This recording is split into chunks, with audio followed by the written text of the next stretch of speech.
আসসালামু আলাইকুম এভরিওয়ান, সবাই কেমন আছেন? আলহামদুলিল্লাহ আমি ভালো আছি। আজকে নতুন একটি ব্লগ শুরু করলাম। আজকে এক ভাই একটা কথা বললো, ওই বিষয়টা আপনাদের সাথে শেয়ার করতে আসলাম। আসলে উনি বলছিল, উনি সিনিয়র, খুবই আমাদের সিনিয়র। তো উনি বলতেছে যে আমার ছেলে কাজ করবে কেন। উনি এইভাবে বলছিল যে আমার ছেলে কাজ করবে কেন, আমি কি কম টাকা কামাইছি। আসলে বিষয়টা খুবই হাস্যকর। উনি কয় টাকা কামাইছে যে ওনার ছেলের কোনো দিন কাজ করতে হবে না? তো অনেকেই এই ব্যাপারে এরকম কথা বলেন যে আমি কামাই করে যাব, কষ্ট করে যাব, আমার ছেলে কেন কষ্ট করবে। আসলে ভাই দেখেন, এই জায়গায় আপনার সব মানুষেরই কাজ করতে হয়, জীবনে কাজ মাসবি করতে হবে। সে যেই হোক তার কাজ করতে হবে।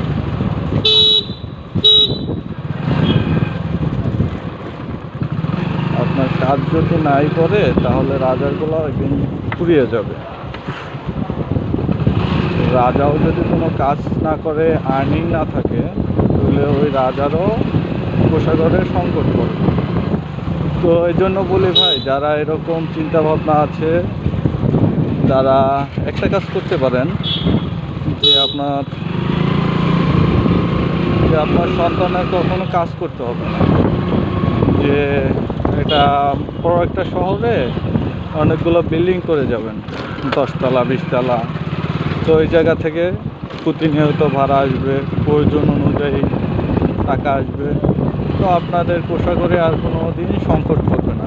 আর যদি কোটি কোটি টাকাও রেখে যান, যে আমি কোটি কোটি টাকা রেখে গেলাম, আমার সন্তান এটা দিয়ে খাবে, চলতে পারবে, জীবন লাইফ সার্ভাইভ করতে পারবে, তো এটা সম্ভব না। কোনোভাবেই অ্যাকাউন্টে জমানো টাকা দিয়ে জীবন সার্ভাইভ করা সম্ভব না। কারণ ভাই, বসে খেলে একসময় সব কিছুই হারিয়ে যায়, শেষ হয়ে যায়।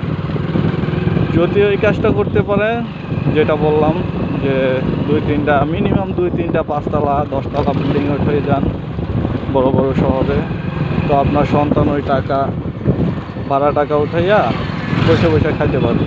ভাই, ভাড়া টাকা ওঠানো এত সহজ না যেইভাবে আমি বললাম, কারণ ভাড়া টাকা আর ধার টাকা একই জিনিস। ওটা চাইতে চাইতে আপনার গরিবের মতো, ভিখারির মতো অবস্থা হয়ে যায় কিছু কিছু ভাড়া দিয়ে। তো কাজ করতে হবে জীবনে, ওইভাবে সম্ভব না যেইভাবে ওই ভাই বললো যে আমার সন্তান, যে আমি পয়সা